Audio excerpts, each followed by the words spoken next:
2021년 일본 애니메이션계의 최대 문제작을 꼽으라면 저는 와카바야시 신 감독의 TV 애니메이션 원더에그 프라이어리티를 꼽을 것입니다. 흥미로운 진행으로 호평받던 작품이 마지막 화에서는 엔딩이 존재하지 않는 작품, 용두무미라는 평가를 들을 정도로 비판받았으니 당연한 일입니다. 하지만 저는 그때나 지금이나 원더에그 프라이어리티를 아예 비판받을 만한 작품으로 생각하지 않습니다. 개인적으로 정말 좋아하는 감독인 야마다 나오코 감독의 영향을 짙게 받은 와카바야시 신 감독의 연출이 무척 마음에 들었기 때문입니다. 하지만 흑막의 존재를 확실히 설명하지 않고 갑작스레 부활을 선언하는 주인공의 모습으로 끝나버리는 엔딩이 작품의 비판점이 되어버린 것은 사실입니다. 따라서 종영으로부터 2년 반이 지난 지금 저는 원더에그 프라이어리티를 다시 시청하고 작품을 제대로 파악해서 가능한 한 제가 느낀 모든 것을 리뷰에 쏟아내기로 했습니다. 그렇게 다시 시청하게 된 원더에그 프라이어리티는 역시 훌륭한 작품이 맞았다고 생각합니다. 제가 TV 애니메이션 원더에그 프라이어리티를 처음 시청했을 때는 여러가지 사회의 문제점들을 비판하는 작품이라고 생각했습니다. 실제로 이지메와 히키코모리, 성폭행 같은 사회의 문제점들로 인하여 소녀들이 스스로 목숨을 끊게 되었다는 무겁고 자극적인 설정들이 전면적으로 등장하는 작품이니 그럴 법도 했습니다. 하지만 저는 작품을 다시 시청한 후 그 생각을 거두게 되었습니다. 원더에그 프라이어리티는 사회적인 시선으로 만들어진 작품이 아닌 심리적인 시선으로 만들어진 작품입니다. 오히려 사회적인 시선은 심리적인 시선을 꾸며주는 장치로 기능한다고 말할 수 있죠. 그렇다면 원더에그 프라이어리티에서 나타나는 심리적인 시선이란 무엇일까요? TV 애니메이션 원더에그 프라이어리티는 아이들의 불안과 충동을 깊이 조명합니다. 무엇에 의해 아이들은 불안에 휩싸이고 충동적으로 행동하게 되는가?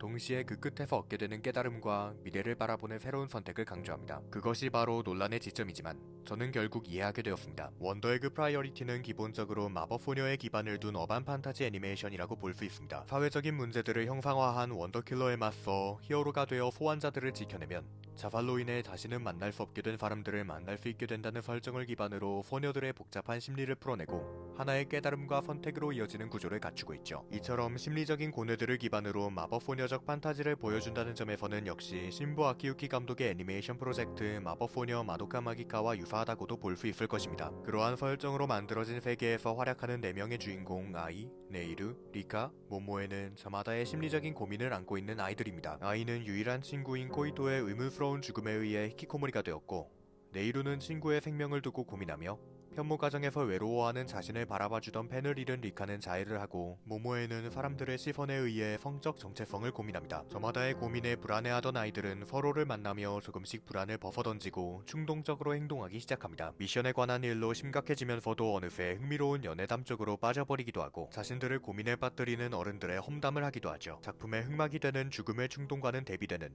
일명 유익한 충동이라고 이야기할 수 있을 것입니다. 이 충동들은 사실 일상적인 장면으로도 볼 수 있습니다. 의외로 원더에그 프라이어리티는 그러한 일상 장면에 있어서도 호평받을 만합니다. 야마다 나오코 감독의 영향을 받은 와카바야시 신 감독은 호러틱한 분위기를 내뿜는 판타지 장면들과는 대비되는 일상적인 장면을 상당히 밀도 있게 연출합니다. 와카바야시 신 감독은 여성이 아닌데도 야마다 나오코 감독의 레퍼런스가 나타나는 일상의 행동들은 진짜 소녀들이 할 법한 행동처럼 연출되어 있습니다. 오히려 일상 쪽에 있어서는 각본가 노지마 신지가 집필한 각본이 와카바야시 신 감독이 연출한 소녀들의 행동을 따라가지 못하는 편이라고 생각합니다. 그렇게 서로를 의지하게 된 아이들은 힘을 내어 원더킬러들에 맞서 싸웁니다. 그 과정에서 아이들은 각자의 트라우마를 조금씩 벗어나가기 시작하죠. 아이는 끊임없이 자신을 괴롭히는 자신의 눈에만 보이는 영혼들과 괴로움의 호소를 믿어주지 않는 사람들에 의해 자살한 소환자를 구해내는 과정에서 자신의 처지를 대입합니다. 그 끝에서 아이는 아무리 방 안에서 홀로 앓는다고 해도 들어주는 사람은 없고 해결되는 건 역시 없다는 것을 깨달으며 학교로 돌아가 선생님을 향한 자신의 마음과 코이토의 죽음에 대한 비밀을 직접 파헤치기로 결심합니다. 또한 애정결핍에 시달리고 있던 리카는 마음속 아픔을 이용하는 원더킬러에게 넘어갈 뻔하지만 거북이 만nen을 키우면서 조금은 깨닫게 된 부모의 마음을 다시금 느끼고 상처 입으며 나아가겠다는 선언과 함께 원더킬러를 물리쳐 보입니다. 그날 밤 리카는 어머니에게 당신을 버릴 것이라고 말하지만 동시에 만넨과 함께했던 원더킬러와의 전투로부터 얻은 깨달음을 반영하며 그래도 지금은 아니라고 말할 수 있게 됩니다. 네이루는 감정적으로 변화합니다. 본인의 감정을 그다지 드러내지 않았던 네이루는 친구들을 만나 조금씩 감정적으로 변화하기 시작합니다. 하지만 이는 실험을 반복한 끝에 식물인간이 되어버린 친구 코토부키의 생사에 대한 고민을 더욱 가중시키게 되죠. 그런 와중에 에그 세계에 코토부키가 소환되고 네이루는 그녀와 회유하며 지금까지 앓고 있던 슬픔을 터뜨리고 육체를 초월한 코토부키의 선택을 존중할 수 있게 됩니다. 그렇게 네이루가 코토부키의 생명유지 장치를 정지시키는 순간 그녀의 곁에 아이가 있었다는 사실은 네이루가 조금씩 인간성을 찾아가고 있음을 암시합니다. 모모에는 자신의 정체성을 확정짓습니다. 몸은 여성이지만 자신을 남성으로 지칭하는 카오루가 원더킬러에게 붙잡혀버린 위험한 상황에서도 스스로 규정지은 남성이라는 자신의 정체성을 포기하지 않는 모습을 본 모모에는 여성이라는 자신의 정체성을 확정짓게 됩니다. 이후 모든 싸움이 끝나고 카오루는 남성으로서 모모에는 여성으로서 키스를 나누는 장면이 상당히 인상적이었습니다. 하지만 조금씩 성장해 나가는 아이들의 앞에는 스릴이라는 흑막이 나타납니다. 스릴에 의해 패닉과 만내를 잃은 모모에와 리카는 각각 죽음에 대한 공포와 막무가내의 증오를 얻으며 죽음의 유혹에 빠져버릴 수도 있는 불안한 상태로 리타이어됩니다. 스릴은 14살의 사춘기 소녀로 설정된 AI 로봇입니다. 따라서 사춘기 특유의 불안정한 정신은 어른들에 의해 제어되고 바른 길로 이끌어져야 할 필요가 있습니다. 하지만 스릴을 제어해야 할 어른들인 아카와 우라아카는 시간이 지날수록 그녀에게 게을러지고 끝내 충동을 제어하지 못하도록 만듭니다. 그러한 스릴의 충동은 질투로 나타납니다. 자신의 아름다움을 믿고 행동하던 스릴의 앞에 새로운 아름다움이 나타나 아카와 우라아카의 시선을 빼앗아버리고 말았으니 이는 당연한 것일지도 모릅니다. 그리하여 자기 자신만의 아름다움을 믿게 된 스릴은 자신과 같은 아름다움을 갖고 있는 아이들을 질투하며 타나토스로 유혹하기 시작합니다. 마지막으로 남은 히어로 아이와 네이루는 에로스의 전사가 되어 그녀를 막아내야 합니다. 아이는 에로스의 전사가 됩니다.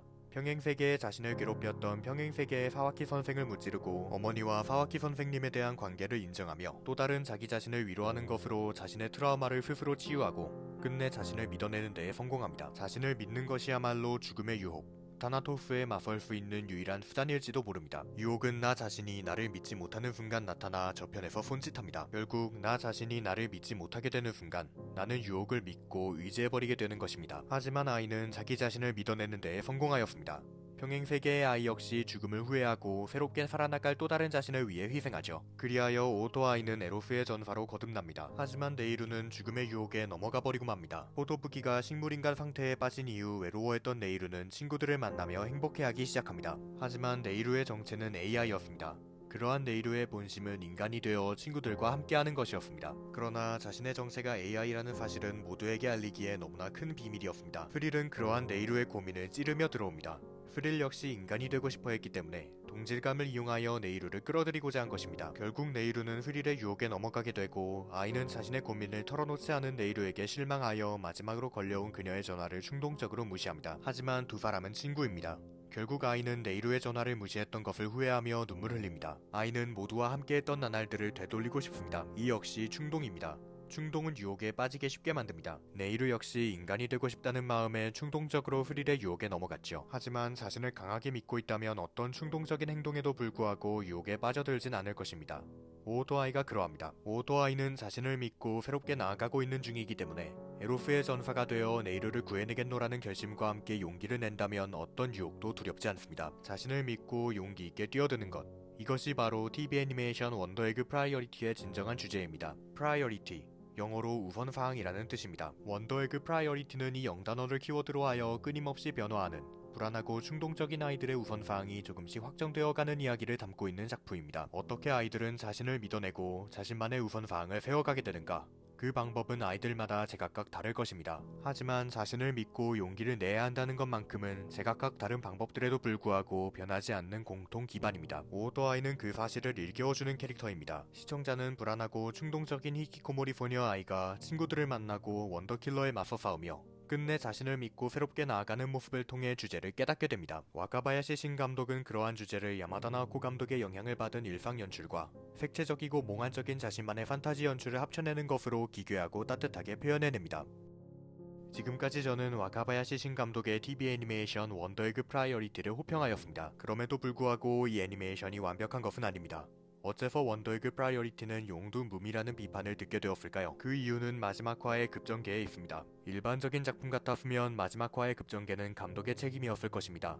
하지만 원더에그 프라이어리티는 조금 다릅니다. 왜냐하면 원안을 집필한 사람이 각본가 노지마 신지이기 때문입니다. 따라서 급전개에 대한 책임 역시 노지마 신지에게 있습니다. 노지마 신지는 이야기를 1쿨 안에 맞추기 위해서였는진 몰라도 스릴에 대한 설정을 기초적인 단계까지 설명한 뒤 나머지는 시청자의 상상에 맡기고 네이루의 정체 역시 갑작스럽게 밝혀버리는 급전개를 선보였습니다. 이는 각본가로서의 직무유기입니다. 어른의 사정이라고 말하기에는 노지마 신지는 원한을 제공하는 위치에까지 있었습니다. 결국 직무유기의 급전개는 시청자의 작품 이해를 방해해버렸고 명작에 커다란 구멍이 되었습니다. 원더에그 프라이어리티를 용두무미라고 생각하진 않습니다. 용의 머리에 이무기의 꼬리를 한 작품이 아닐까요?